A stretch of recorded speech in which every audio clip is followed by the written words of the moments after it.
having this airplane in a flight simulator feels pretty special. Why? Because you're not able to fly it as a passenger anymore. It is completely dead. Everybody, today let's talk about one of Airbus's biggest failures in terms of aircraft models. If we forget about the A380, everybody, the A340-500. And I mean, we've already talked about the little success the A340 as a whole airplane had. You know, the 200 and 300 that had those little tiny CFM56 engines that couldn't really get the airplane off the ground. We know about the A340-600, the pencil airplane, the longest passenger plane that was ever built. It's 7 feet longer than the A380, in fact. But no one ever talks about the Airbus A340-500. A plane that was very interesting because even though it came out over 23 years ago, it had a range of 9,000 nautical miles, which made it capable of traveling from London to Perth on a non-stop flight. Something that only the A350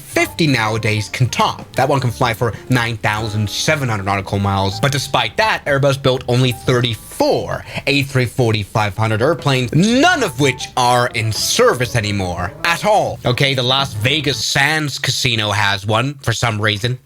I have no idea why. Today, let's go ahead and uncover why this is. I mean, you know, I like these bigger A340s.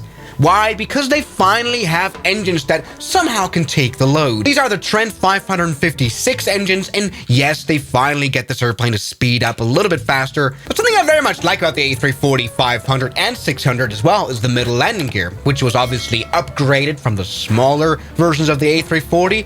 It has this beautiful tilted double landing gear like the rest of the main landing gear. I'm yapping a lot. That's obviously because of the increased weight of the fuel and also the bigger engines, which as you can see are able to, fly this plane out nicely. A340, 500, and 600 don't struggle at all with a lack of power. Beautiful. Would you look at this? And also, once again, range isn't a problem. We probably won't run out of fuel before we end the video. Now let's enter in the cabin where we can kind of already, kind of guess the problem here. I mean, this isn't a very long cabin. The A340 600 could carry significantly more passengers than the A340 500. A typical configuration for the 500 seats around 270 to 310 people, whereas the 600 can accommodate between 320 and 370 passengers. Because it is a lot longer. And the problem is about the A340 500 is that it nearly uses, the same amount of fuel. Look at this bar right here.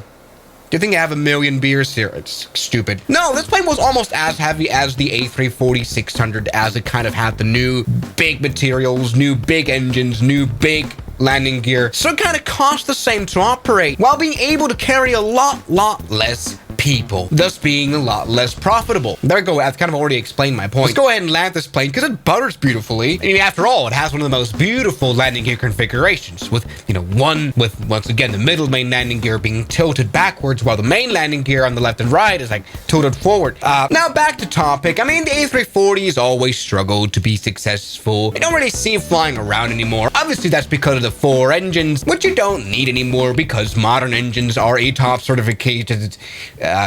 And we can now fly them across oceans without any problem. Back when the A340 was developed, that wasn't the case. You needed the 4 engines to fly long distances above water. But now no one really needs them anymore. And well, they use a lot of fuel, a lot of it, especially the A340-500. Once again, a plane that was kind of thought for this very niche market of flying all the way around the world. In a time where fuel prices were getting higher and higher, airlines really didn't think this was a great option of an airplane. They'd sooner just take the 777 or the 787 or even the A350. Let's go ahead and try to touch down now. We're going in very late.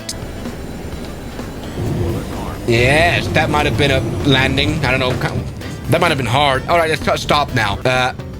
Good thing is we've got lots of landing gear, so that means lots of braking power, and so this plane brakes quite fast. This is no problem whatsoever for the Airbus A340-500. I'm liking this a lot. That was a very poor I'm sorry. Now, by the way, I've been lying to you throughout this whole video. I mean, here I showed you Lufthansa livery, but it's clear that Lufthansa Airlines never used the 500 version of this airplane. It was only Emirates, Singapore, Etihad, Thai, Air Canada, Arik Air, Azerbaijan Air, Highfly, and TAM Linus In fact, this plane was mostly popular only to government, corporate, and private operators, mainly because they don't really care about paying the extra penny for the extra range. Practically, they need this range to fly all around the world. The plane that had once the longest range in the world. When Singapore Airlines did this route from London to Australia, they even had a special cargo compartment for a corpse in case someone died on this very long flight. That sounds like great advertisement. Hey, at least you have it comfy when you're dead. Either way, I mean, while the A340 was immensely unpopular, I kind of appreciate this airplane because without it, it would have taken 20 more years for airplanes to actually fly from, UK to Australia on a direct flight. You know what I mean? There's quite a lot of significance in this airplane. It's a shame it's dead. Emirates got rid of their airplanes in 2016 already. So quite a long time ago. Which is interesting because this airplane has the modernity of a Airbus A320 from the inside. You know what I mean? That's the part that I find so interesting. How this airplane died so quickly. Just like the Airbus A380. All right, come on. Let's take off now. Yes.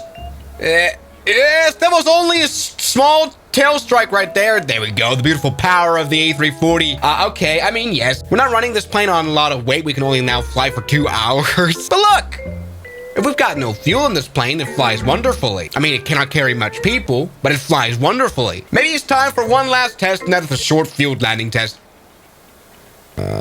Okay. Some reason the systems are broken, but that is no problem for me. Let's put that landing gear back down. Get the flaps down. This plane is broken. Okay, no worries at all. I'm sure we can just come back and land this plane without any problems. I mean, the A340 is a very safe airplane. The safest airplane ever. I mean, no A340's ever crashed. Probably because no A340 really ever flew. All right, come on. Let's come in for a landing now. Everything is well. We have very strong verse thrust here. We don't have a lot of weight. So I think that's very usual when you come back from a very long haul flight that used a lot of fuel. No trouble whatsoever. Come on.